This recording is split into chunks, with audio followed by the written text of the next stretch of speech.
right, y'all. Welcome back to the Anti-Oki Podcast. We are finally back with another episode, and we have a special guest today.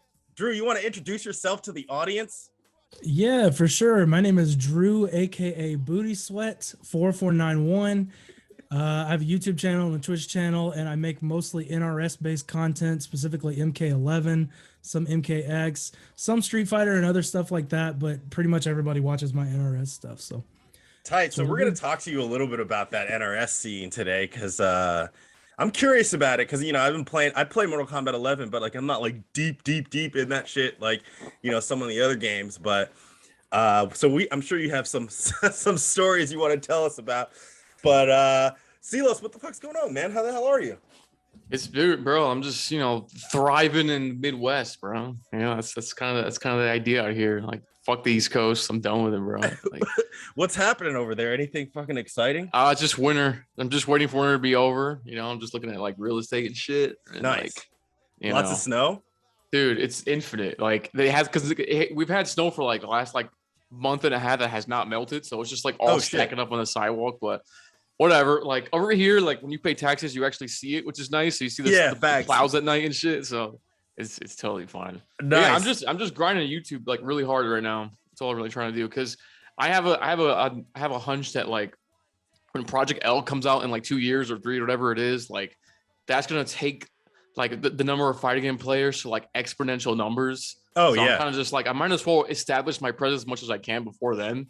So that way, when I start making videos for that, like I kind of have a name space already. It's kind of the idea of it.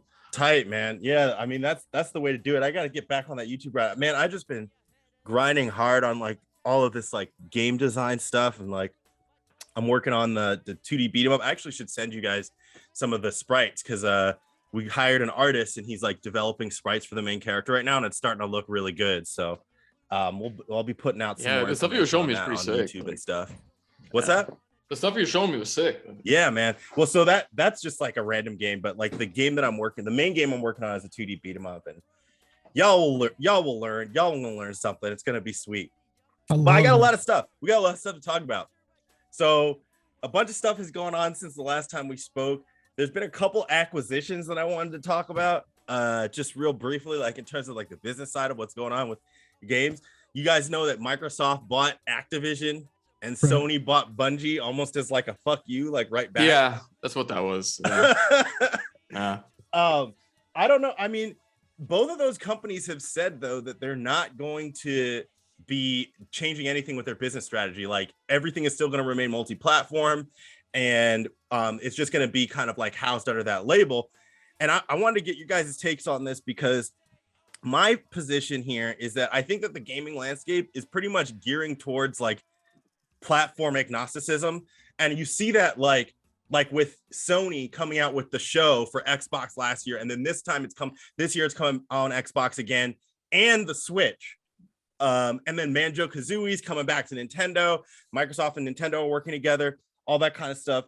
I'm starting to see a trend where I don't think that these acquisitions are really a bad thing. A lot of people are saying like, oh, these companies are going to come out with monopolies and all these kinds of things. But I don't think that we're going to have to buy a PlayStation console to play Bungie games, or a Microsoft console to play Activision games, or even any particular console to play games going forward. I mean, you see Sony's coming out with God of War for PC. All of these kinds of things are happening. So I wanted to see like what you guys thought about that, and like, what do you think this kind of acquisition landscape holds for the future of gaming?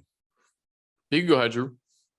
Yeah, I think I agree with you for the most part. That I do think, I like how you put it, this kind of gaming platform agnosticism, where it's not going to be so much about how much, it's not, I don't think Sony is going to say no, future Destiny stuff can only be on the PlayStation now. Mm-hmm. Like they would be so stupid to do that, because such a huge portion of that player base is on PC, etc. So no, they're not going to do that. And I think that the same thing goes with Microsoft. They bought, even when they bought Bethesda and stuff. Right. Like, are we going to say that the next Elder Scrolls is not going to be on a PlayStation platform? I don't see that happening either. And so, yeah, I think I generally have the same view, where I look at it as pretty much a good thing at the moment. Mm-hmm. Now, these big companies, like it should be. I don't trust them as far as I can throw them. So, they could do something so stupid and ruin all of our expectations. And I'm not going to be shatter all expectations. Yeah, but in the worst way, right? I'm not going to be in a position where I'm going to be disappointed by that if that happens. So I'm just going to expect the worst. But if it happens like I think it'll happen, then yeah, I think it'll be a good thing for the most part. Who do you think? I generally agree. I mean, I don't. It's that's how I felt about the whole monopoly thing too. I was kind of like, what are you just gonna like not sell to like 2/3 of the player base like on PC? Right. Or kind of like, what are you just not gonna do that? Like, I don't know. It doesn't really make a lot of sense to me to do that. But the thing is, like, I'm kind of whatever about it all. Like, I'm not really like negative or positive about it, because the thing is, Microsoft acquired Bethesda and did absolutely nothing with it besides put Doom on Game Pass. And like, I don't know what they're planning to do in the next like few years. I know they've made some announcements like that Starfield game or whatever that is, but like, we haven't seen anything of substance that could make me excited for like Microsoft buying this, or like, I don't really know what could come of PlayStation and buying out Bungie. I mean, Destiny is kind of like, I mean, it's a pretty popular game, but Destiny is kind of like has like its own kind of niche for like a certain kind of player, because it's like a looter shooter and whatnot. And like Benji, once you used to play Halo games, like a lot of us used to play Halo, don't necessarily like Destiny because it's a very different type of game. So like, there's not much excitement for me on that front. I'm kind of at the point where I don't really get excited for games anymore. I have to just like kind of wait and see what happens. Like even with like maybe with fighting games, I do get a bit excited, but even then, like, I don't know, like for example, like with Street Fighter 6, like I keep seeing people like excited for it. I'm just like, what is there to be excited about? They've showed nothing. This game's online could be just as bad. You have no idea. They've shown you no reason to believe so. So it's like, just wait. I don't know. What I kind of want to mention too a little bit at some point is the whole Capcom creators thing. I don't know if you've seen that. Oh yeah. We'll talk about that, because we'll talk about that later. But I just to mention it. But yeah, that's kind of my take on those companies. Like, I'm kind of just like in the middle. I'm just like, I'll just wait and see, because I have no reason to be excited or really to be worried. Like, I mean, the thing about Microsoft buying Activision, I mean, we covered the ground of like, they're still going to be like on every platform, but Microsoft bought Rare 20 years ago. What did they do with it? Like, really? Like, we had like Banjo-Kazooie 3, which no one played, right? And like, they made some like weird properties. They made Perfect Dark Zero that like was worse than the original Perfect Dark. We haven't seen Jet Force Gemini in forever. Like, there's just a bunch of stuff that like makes it kind of sound like these companies are going to kind of like you said, Ceelows, they bought these things, but like, what are they really going to do with it? Like, and even Bungie, like Sony buying Bungie just seems like they did that as a reaction, like with no real strategy behind it. Now, the second layer of that is I see a bunch of people talking about, oh, what if Sony gears up and buys like a Japanese publisher? You mentioned Capcom. Capcom is one of those companies that's on that list. Excuse me. People are saying Konami also. And like, that's the part where I'm like, I don't think a lot of these guys like really understand like what's going on with this, because there's a couple of things. One, Japanese publishers in Japan do more than publish video games. So like, you see people that are like talking about, oh, Square Enix might be acquired. Like, Square Enix isn't going to be acquired. They're a manga company in Japan, man. Like, they're not just like doing video games. And I think a lot of Western gamers forget that, because they like most of those products don't leave Japan, right? So even Konami doesn't even make video games anymore, really. They're just doing like pachinko machines and releasing Castlevania anniversary collections whenever there's an anniversary. So that wouldn't even be lucrative. But I do think there is a possibility of IP being bought up from a company like Konami, like something like if Sony was to buy Castlevania or Metal Gear or Contra or something as an IP, that would be useful for them. Because if you buy a company that's like A, not just making video games, but B, also not even churning out video games, like what are you really going to do? You're going to be in the same position that Microsoft is in. But then when you have Microsoft buying Activision, it's like, when I think about it, like, how many Activision games do I really care about, right? Like, I love Crash Bandicoot. I bought Crash 4. That game was super fun. I really liked Tony Hawk's Pro Skater 1 and 2, but like, that's it. And I already have those games. So like, what am I worried about right now? You know? Oh man, you're not playing COD Vanguard? Oh, right. Yeah. Well, yeah, COD. What are you Yeah, doing, that's my man? favorite game. Yeah, I saw a lot of people worry about COD, like, you know, like it's a big deal for COD. I'm like, most people play Warzone and that game is on everything. Right. People don't get Vanguard made 40% less revenue than the previous game. Those games are like as a yearly. Yeah, those games are a yearly The only release. reason Like, people bought Vanguard was to get the guns for Warzone. there you go. That was literally it. And they still lost money on that. Like, it's not the kind of hype thing people were like go to midnight release for every year like it used to back in like 2012 and whatnot. It's not that kind of game anymore. Like, the gaming space has evolved where like free to play games dominate the market now. So like anytime when I heard that, I was just like, well, they're not going to make Warzone exclusive. That'd be completely idiotic. So the only thing that would maybe be affected is the mainstream games, but like no one, I mean, not to say no one really buys them, but no one really gets excited about them. Like even if you watch all the streamers stream them, like there's not really any hype. It's all like kind of like, you know, like sponsored hype. It's not like actual hype. It's not. This is the last COD game that I played.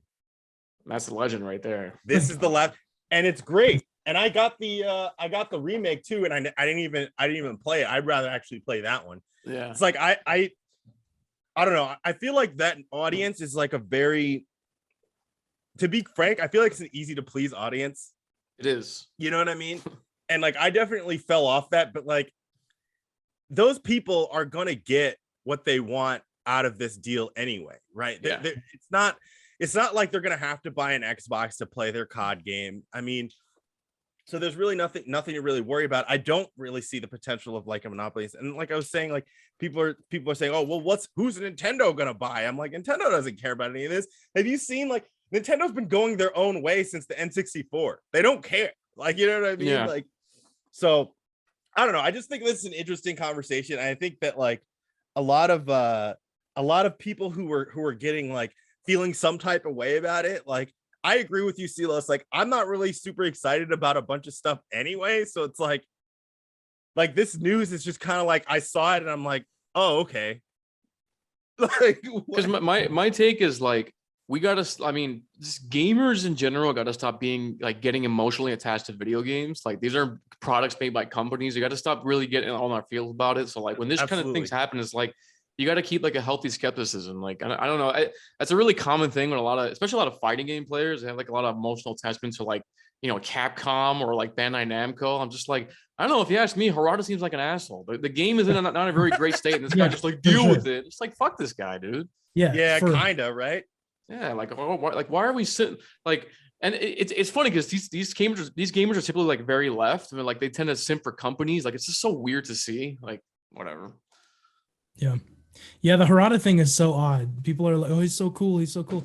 It's like, no, he's the whole shut the hell up. Don't ask me for shit. That whole meme that went off. It's like, bro, people who play Tekken just want your online to work. That's like, it. For real. Why are you add a tutorial mode? Yeah, I get that's like your personality or whatever. That's like your shtick, but it's obnoxious when we can't even play online without having all these issues. There's no frame that you get the fucking sold frame data to us. You know, just like it's one of those things where like that kind of personality works when the game is really good. Right. Then it's funny because we know the game is good already. And maybe for a time, like maybe it was time. I mean, there was a time it was like that, but not now. Like, it's not in a great state, even though there's a pretty decent player base, like double the numbers of Street Fighter right now on Steam. But like, you know, the state that it's in is there's no hype around it, and like the online is probably worse than ever from hearing from the community itself. So like, I don't know. It's like you have to call that like Harada an asshole at this point. Like, well, especially when like companies like SNK are doing the opposite, right? Like, they're being very communicative. They are like very much like engaging with their players and giving them things that they want, right? They gave us like the fucking Garo team for the first section of DLC, which is so sick. Dope. Although I am kind of pissed off that Rock has been regulated to DLC for the past 2 King of Fighters games, but whatever. Well, I also don't love when they show, hey, you're getting these 3, look at their whole move sets, but their DLC not in the base game. Yeah.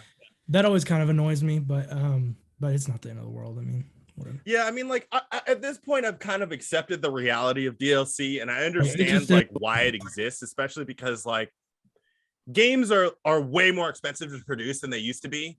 And so like I get that. I don't think that we're gonna have. I mean, I'm hoping we're not gonna have like a Street Fighter Cross Tekken situation where like the DLC is on the disc, Right. because that would just be like, if people start data mining it and they're like, yo, the DLC is like present on the disc, why wouldn't you just give it to us? That is where I get annoyed. For some reason though, I feel like SNK is smarter than that. Like I'm getting the impression that they understand like what it is that fans want out of games, and like how to actually like create a product that doesn't like insult their fans. Sure. I don't know. Maybe I'm completely wrong. And I have a healthy skepticism about it, but based on what I've been seeing about like King of Fighters 15, like I feel like SNK kind of has a good pulse on what's going on. Well, they have to. They're hungry right now. They have to compete with every other fighting game. They have to get back in like the competition. And you know, this is probably like this game has to succeed right now in order for their company to really strive forward. So they have to do these things. Yeah. Right. So like, I mean, I hope it's successful. But obviously, you know, I like what's going on with Tekken. I don't want to be the norm, where it's like the game sucks and the devs don't give a shit. Like I think people like games like Essence, like King of Fighters, will challenge that kind of atmosphere and whatnot. I mean, we talked about this before in previous, you know, where like the whole competition with like Riot and all these new guys entering the scene, what it means for the scene in like 5 years. But you know, at this point, I don't. My concern is not so much whether King of Fighters will do well or not. It's whether it will stay relevant like a year or two from now. I don't really know. Yeah, for sure. That seems to be like the kind of trouble they have like in the competitive scene. They could probably at least overcome in the US that. and Japan. Yeah, at least I think they'll probably overcome that if the online stays good. I mean, so yeah, far, and that was a big issue with 14, is it looked like dog crap. Like the graphics in 14 are not. See, good. I'm going to disagree with you there, but I'll let you continue. Okay, you can disagree. In my opinion, they're awful. And then, but they look much better in 15, in my opinion. But also the online just wasn't very good in 14. I played 14 some, and I live in Memphis, Tennessee, so I'm not like on the coast. I'm not in New York. I'm not in LA or whatever. And so I'm sort of like in the same group as Ceelows, where I don't always get the best connections with everybody across the, you know, so the net code has to be good. And it just really wasn't in 14.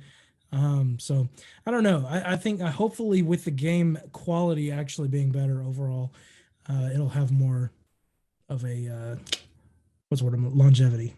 Yeah. So, okay. So I'm going to disagree with you. That's fine. We disagree, but go for it. I think because, okay, a couple of things. One, I started playing King of Fighters 14 when I was in California. Right now I'm in Washington, like near, I'm actually probably closer to Ceelows than you. Yeah. But,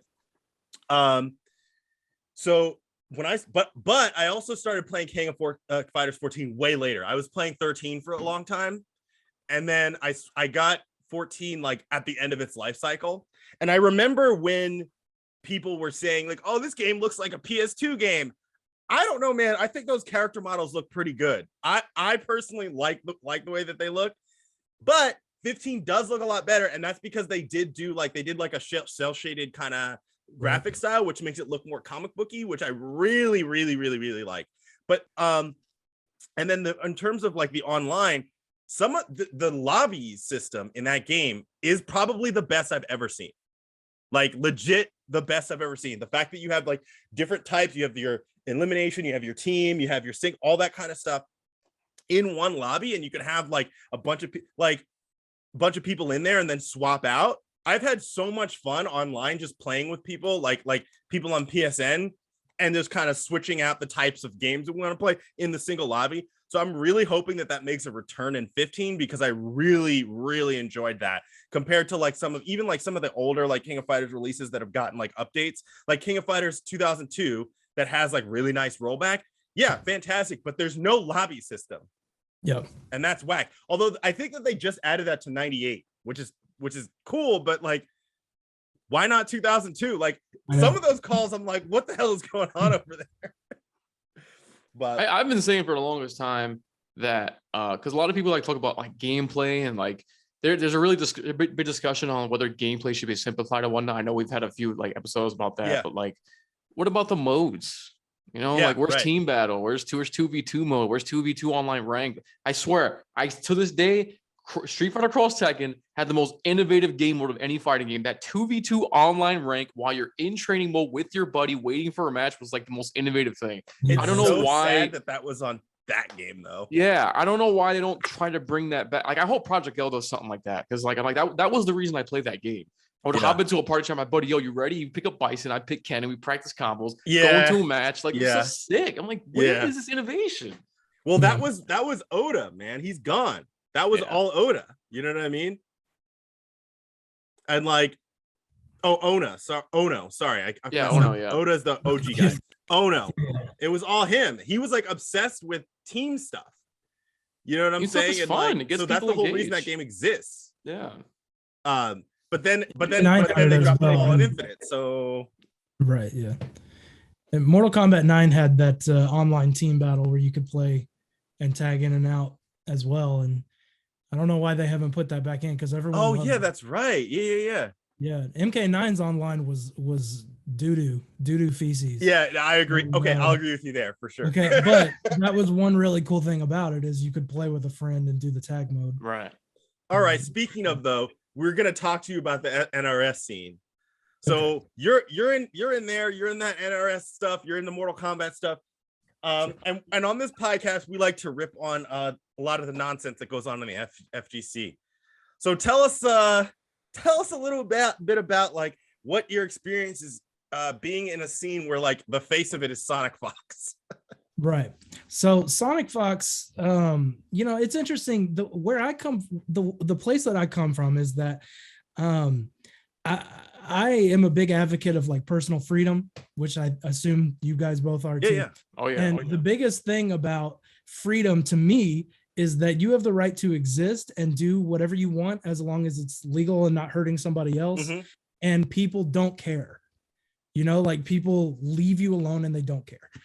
The problem with the NRS scene is something that you see in a lot. You see it a lot in Smash too, and other scenes as well. But it goes beyond the personal freedom to just identify how you want to identify. I don't care. I don't necessarily agree with the transgenderism and all that stuff. Like I don't care. Right. Like if you want to call yourself XYZ pronoun, whatever, I'm probably even going to call you what you want to be called, just of my own volition. The problem is it really gets bad in the NRS scene because it becomes something that you see kind of in broader culture in general, which is that it's no longer acceptable or good just to leave people alone and let them identify how they want to identify and be who they want to be and whatever, call themselves what they want to call themselves. But now also you have to accept it. Right. You have to appreciate it. And worst of all, you have to celebrate it. Yeah. And right. That's the worst part to me, because I don't care. Like the thing is that, most people, they want to be so important and they want to be so special. But the thing is, you're just not. You're not important and you're not special except to the people that you're important and special to. Right. And that's not me. Sorry, Sonic Fox. I don't give two shits about you. I just don't.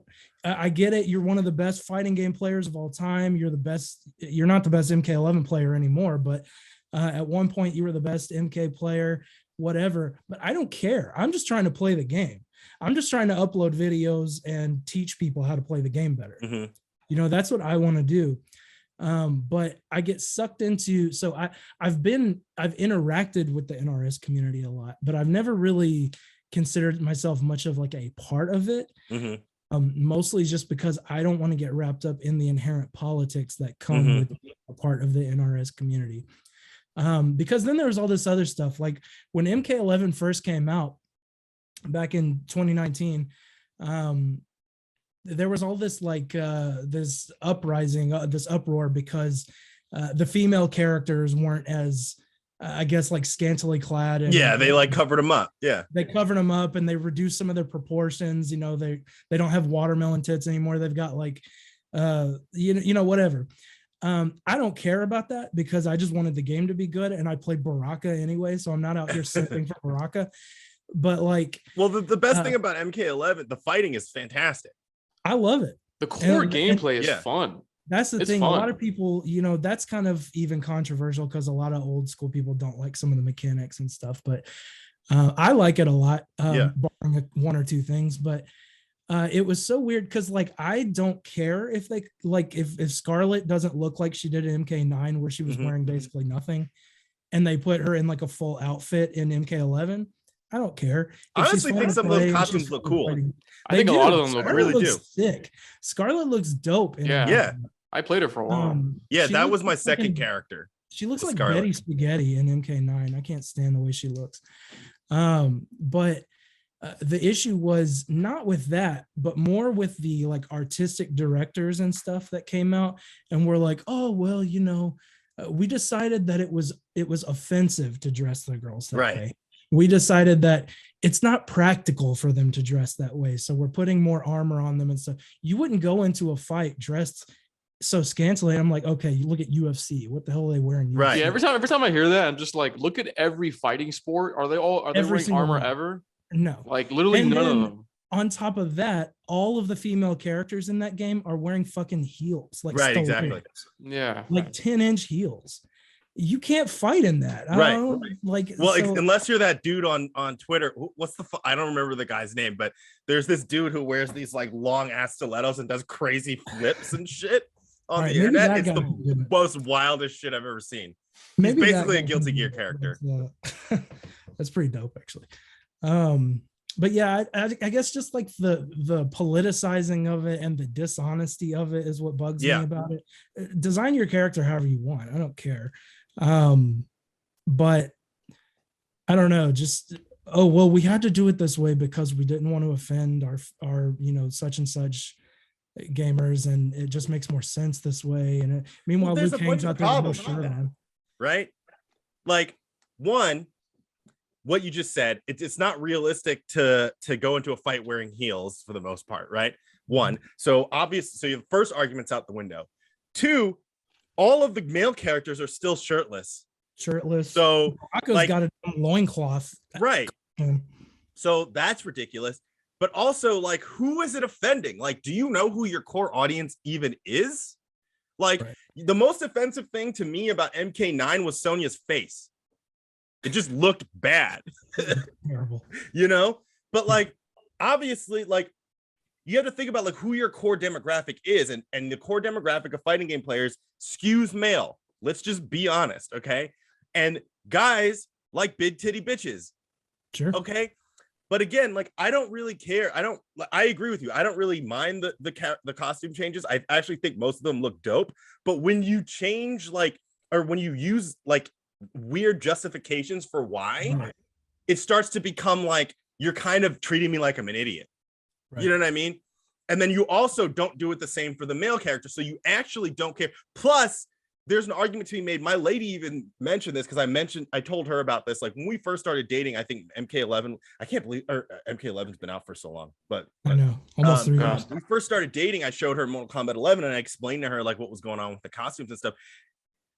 And it's like, even she recognizes that that's actually more sexist than the other way around. Yeah. Because what you're doing is you're covering up the women, saying that they can't have, you know what I mean, some sort of inherent sexuality, which also is an advantage in a fight. I don't know if you guys have ever heard about female spies, but that's a thing. You know what I'm saying? So like none of it makes sense. No, none of it. Yeah, I think sorry to cut you off, but like for me with the character designs, it was just the intent. It was just for woke intent. It was just to score woke points. Like that was really the problem for me. Like I have no problem with less sexualization in video games. I think too many people just masturbate in front of computer screens anyway. So I don't mind less of it. I think that's probably a good thing in the long run. And we just kind of stray away from that. We've been kind of in that for very far too long, and people are just jerking off to their characters on fucking Twitter, right? But like, so like, I don't really mind the changes. It's just the why. If the why is because you're trying to appeal to an audience that doesn't exist, because these woke people don't even play their games. Most of these woke dudes on Twitter are just like, they probably play like completely different genres or video games at all. I mean, look at the whole like GeForce like debacle. It's like they don't even really know their audience. And so like exactly.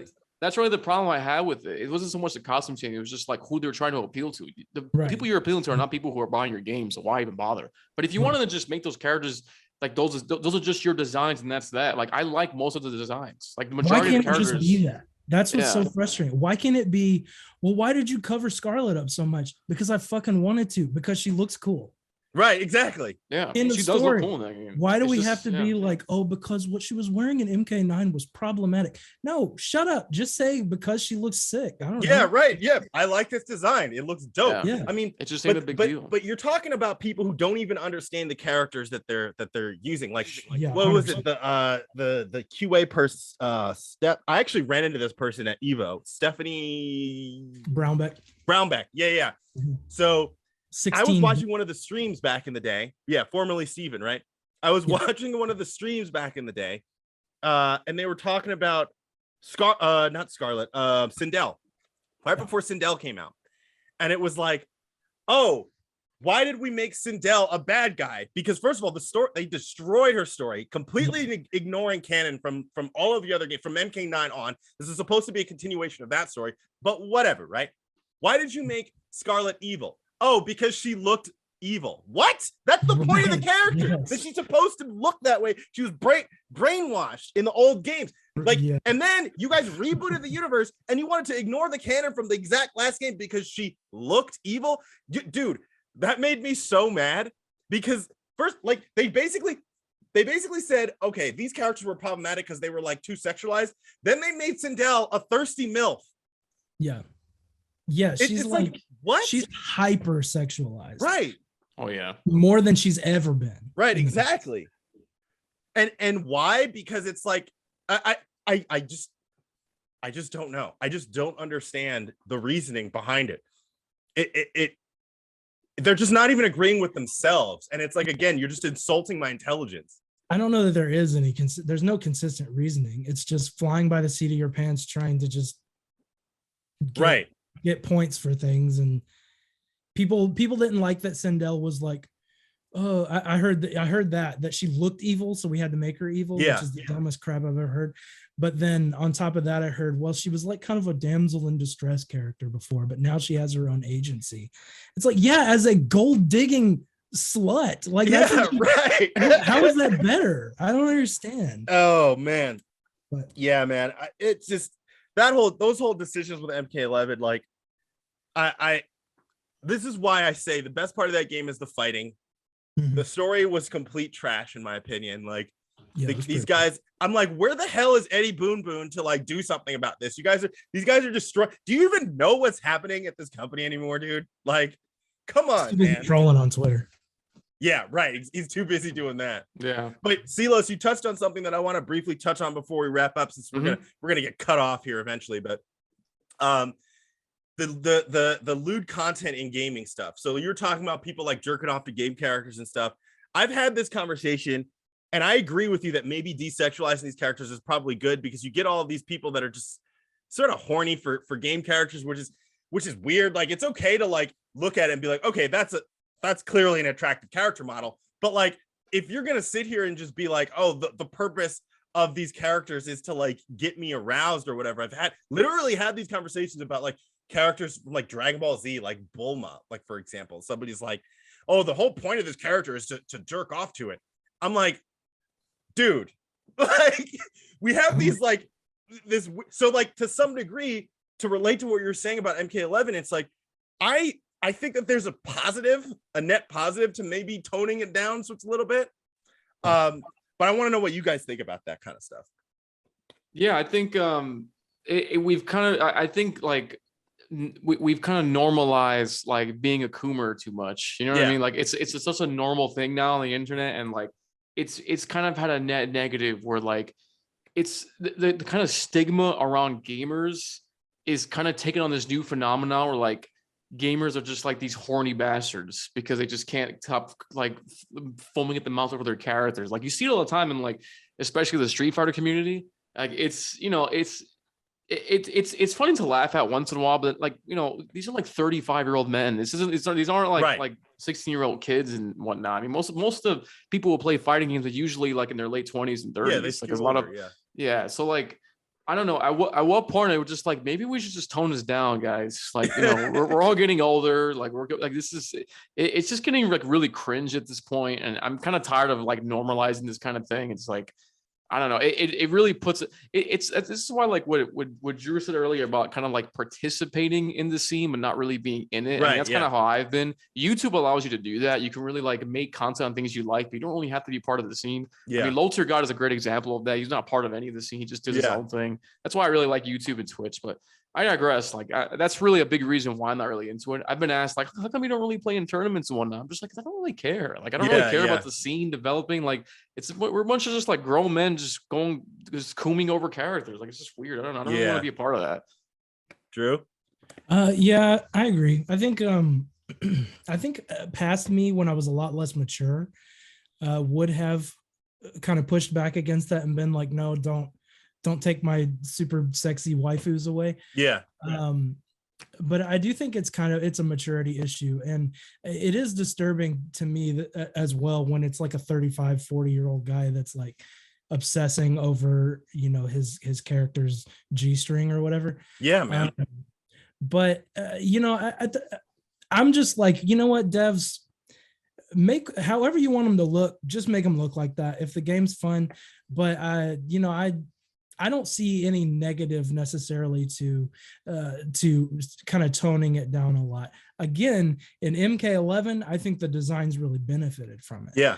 The characters generally look much better. Agreed. And the face models are much better. Absolutely. So, they are very good. We'll talk about the body models and everything. I'm like, can we just acknowledge that the characters don't all look transgendered or something? Yeah. Like they don't have man faces, right? Which is actually surprising considering the direction they're going.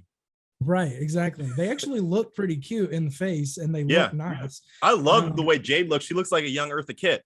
She looks fantastic. I love Cassie Cage. I love everything about her design. It looks great. They look great, and so I think as long as an art team or whatever is allowed to just do what they want to do, then I'm fine with it. Yeah.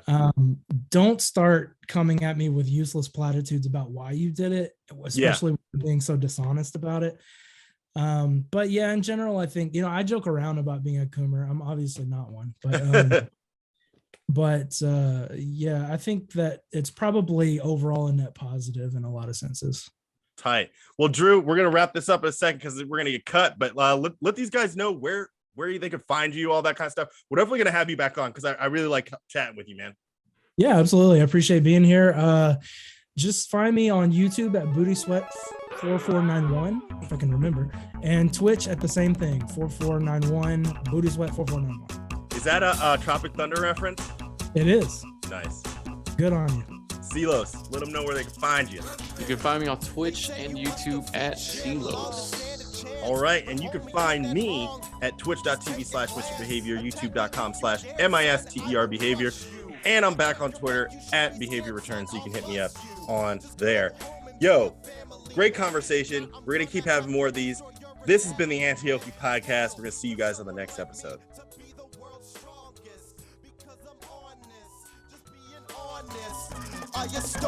My sonic boom flash kicks are right here waiting for you. Wanna get your ass kicked for your plastic.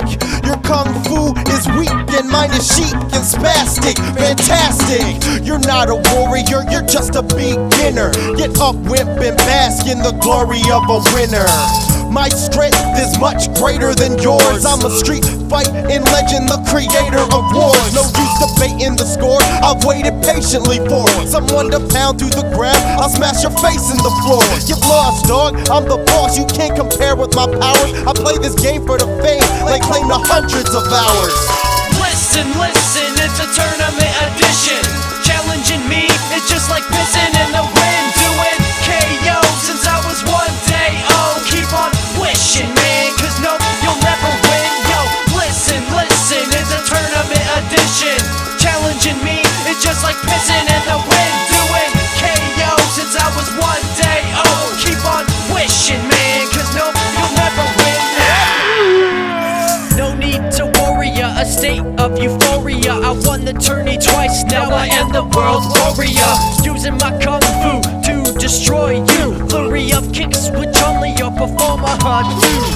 Ken's a competitor, write you out like an editor. Stay ahead of the pack, flame attack like a predator. I ain't stretching the truth, my dull Sims the tightest. I'll leave you burnt to a crisp with elephantitis. Need to charge up to bite, scrap attack with Blanco. Yo, I'm warming up my engines when you lose to Honda. There's no doubt my win count will hunt ya. Wanna try and win again? Well, after this you won't want to. Every street fight is better the second time around. I've learned how to throw down, I'm KO bound. Do I punch light or medium? No, I punch hard, because I'm pretty sure I just kicked a boo up a car. Yo, you're looking like vomit, I busted suplex atomic. I fill the room with the boom that sounds supersonic. Tiger flame so feisty, uppercut so nicely. Zagat will brew you up a batch of Mai Tai iced tea. Listen, listen, it's a tournament edition.